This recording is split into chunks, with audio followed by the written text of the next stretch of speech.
नमस्कार दोस्तों, स्वागत है आपका द ग्राउंड रिपोर्ट में। मैं हूं समीर आत्मज मिश्र। पटना के गांधी मैदान में कल इंडिया गठबंधन के नेताओं का बड़ा जुटान हुआ।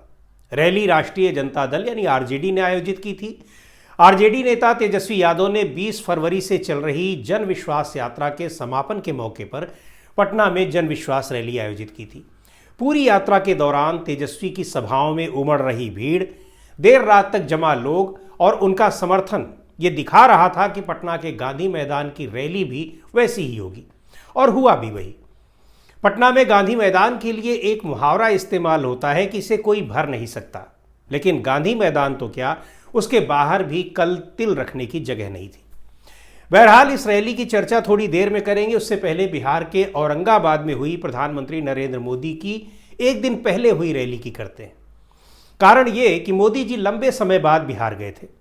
शायद वो इसी बात का इंतजार कर रहे थे कि नीतीश कुमार उनकी पार्टी में आ जाए, तब वो बिहार जाए। और हुआ भी ऐसा।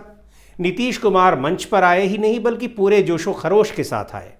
भीड़ में बैठे लोगों को खड़े होकर मोदी जी का अभिवादन करने को कहा। जब लोग नहीं उठे तो डांट कर उठाया। यही नहीं, एक बार फिर बोले कि अब की फाइनली हम आपके पास आ गए हैं, अब इधर उधर नहीं होंगे। प्रधानमंत्री जी भी खिलखिला पड़े। खैर, मंच पर प्रधानमंत्री मोदी ने भी उन्हें भरपूर सम्मान दिया, इतना कि अपनी पार्टी के वरिष्ठ नेताओं को भी नहीं देते। उदाहरण के तौर पर कुछ दिन पहले की बात है, एक रैली में राजनाथ सिंह, जेपी नड्डा, अमित शाह इत्यादि मंच पर मौजूद थे। आप लोगों ने भी वो वीडियो देखे होंगे। वहां के स्थानीय नेताओं ने बड़ी सी माला तैयार की थी कि अपने सभी वरिष्ठ नेताओं को साथ खड़ा करके पहना दी जाएगी। आमतौर पर ऐसा होता ही है। मोदी जी बीच में थे।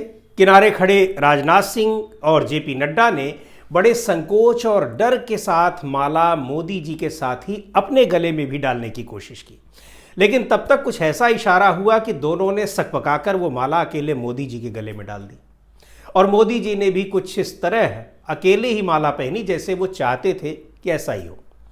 खैर, ये बात इसलिए बता रहा हूं क्योंकि औरंगाबाद वाले मंच पर माला का सवाल एक बार फिर आया था।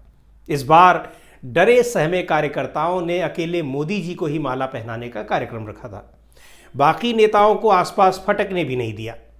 खुद नीतीश कुमार जी भी माला पहनाए जाते वक्त मोदी जी से कुछ दूर ही खड़े होकर माला पहनाने वालों की कतार में खड़े हो गए, लेकिन मोदी जी ने उन्हें जबरन घसीटते हुए माला के भीतर कर लिया। बहरहाल इस रैली में एनडीए गठबंधन के तमाम नेता मौजूद थे। मतलब बीजेपी के तो थे ही, जेडीयू के भी थे और जीतन राम मांझी की पार्टी वाले भी थे। केंद्रीय मंत्री पशुपति पारस भी थे, लेकिन एनडीए के दो अहम सहयोगियों का अता पता नहीं था। एनडीए में शामिल राष्ट्रीय लोक मोर्चा के अध्यक्ष उपेंद्र कुशवाहा नदारद थे, तो खुद को मोदी का हनुमान कहने वाले चिराग पासवान भी नहीं दिखे। ये दोनों नेता न सिर्फ पीएम की रैलियों से गायब रहे, बल्कि मोदी के बिहार आगमन पर भी खामोश रहे। दोनों की ओर से सोशल मीडिया पर भी प्रधानमंत्री के स्वागत को लेकर एक भी शब्द नहीं कहा गया। इसका सीधा संकेत यह है कि फिलहाल बिहार में एनडीए गठबंधन के भीतर अभी बहुत खींचतान हो रही है। यहां तक कि जेडीयू नीतीश कुमार समेत भले ही शामिल हो गई हो, लेकिन जेडीयू का बड़ा धड़ा गठबंधन और नीतीश कुमार से अपने को अलग ही मान रहा है। खुद नीतीश कुमार पर यह दबाव साफ देखा जा सकता है। और हाँ, इसका एक बड़ा सबूत इस बात से भी मिला कि 195 सीटों पर उम्मीदवारों की घोषणा जब बीजेपी ने की शनिवार को, तो उसमें बिहार की एक भी सीट पर उम्मीदवार नहीं तय कर पाई, जबकि 2019 के लोकसभा चुनाव में एनडीए गठबंधन ने यहां 40 में से 39 सीटें जीती थी। अब आते हैं रविवार को पटना के गांधी मैदान में हुई जन विश्वास रैली पर। इंडिया गठबंधन के तमाम नेता वहां मौजूद थे, जो दिखा रहे थे कि यह गठबंधन कितना मजबूत और टिकाऊ है। इसे लेकर भ्रम चाहे जिस तरह के फैलाए जा रहे हों। कांग्रेस अध्यक्ष मल्लिकार्जुन खड़गे, कांग्रेस नेता राहुल गांधी, समाजवादी पार्टी अध्यक्ष अखिलेश यादव, सीपीएम नेता सीताराम येचुरी, सीपीआई के डी राजा, सीपीआई माले के दीपांकर भट्टाचार्य इत्यादि सभी ने रैली को संबोधित भी किया, लेकिन महफिल लूटी लालू प्रसाद यादव ने। अपने पुराने अंदाज में दिखे। बीजेपी और प्रधानमंत्री पर उन्होंने उन्हीं शब्द बाणों से हमला किया जिनसे पीएम खुद इन पर हमला करते हैं। पीएम मोदी अक्सर परिवारवाद और बीजेपी आरएसएस हिंदू धर्म को लेकर विपक्ष को घेरने की कोशिश करते हैं। तो लालू प्रसाद ने भी इन्हीं दोनों मुद्दों पर बीजेपी और पीएम नरेंद्र मोदी को घेरा।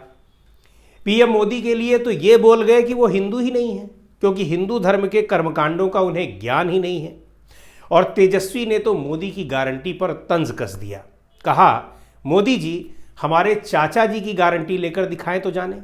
उनके चाचा जी यानी बिहार के मुख्यमंत्री नीतीश कुमार। मल्लिकार्जुन खड़गे ने भी मोदी की गारंटी पर निशाना साधा कि 2014 में हर साल 2 करोड़ नौकरियों के वादों का क्या हुआ, बाहर से काला धन लाकर हर एक को 15-15 लाख देने के वादे का क्या हुआ, इत्यादि। अखिलेश, तेजस्वी और राहुल गांधी ने युवाओं के मुद्दों, बेरोजगारी, तेजस्वी यादव की पहल से बिहार में मिली 2 लाख नौकरियों और फिर तेजस्वी के सत्ता से हटने की बातें की। रैली में तेजस्वी यादव ने भीड़ का भी जिक्र किया और कहा, जहां तक मेरी नजर जा रही है केवल लोग ही लोग नजर आ रहे हैं। बहरहाल रैली का सबसे बड़ा संदेश ये रहा कि इंडिया गठबंधन बिहार और उत्तर प्रदेश में फिलहाल किस कदर मजबूत है और एनडीए को चुनौती देने को तैयार है। लेकिन दूसरी ओर एनडीए गठबंधन में बिखराव की आशंकाएं बनी हुई हैं, न सिर्फ छोटे दलों के लिए बल्कि जेडीयू जैसी पार्टी को लेकर भी।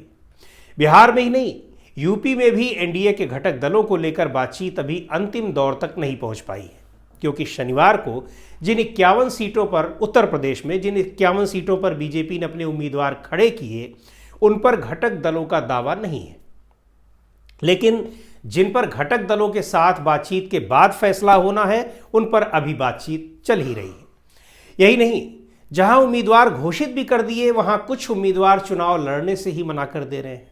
और ये स्थिति सिर्फ पश्चिम बंगाल जैसे राज्य में ही नहीं है, बल्कि गुजरात जैसे मजबूत गढ़ में भी दिख रही है, जहां पूर्व डिप्टी सीएम नितिन पटेल ने प्रधानमंत्री के गृह जनपद मेहसाणा से चुनाव लड़ने से इनकार कर दिया। उन्हें उम्मीदवार बनाया जा चुका था। तो आज के इस वीडियो में इतना ही। अगले वीडियो में फिर मिलेंगे एक नए विषय के साथ। ग्राउंड रिपोर्ट के यूट्यूब चैनल को आपने अब तक सब्सक्राइब ना किया हो तो जरूर कर लें। हमारे वीडियोस को शेयर करें, लाइक करें और अपने सुझाव भी हमें जरूर दें।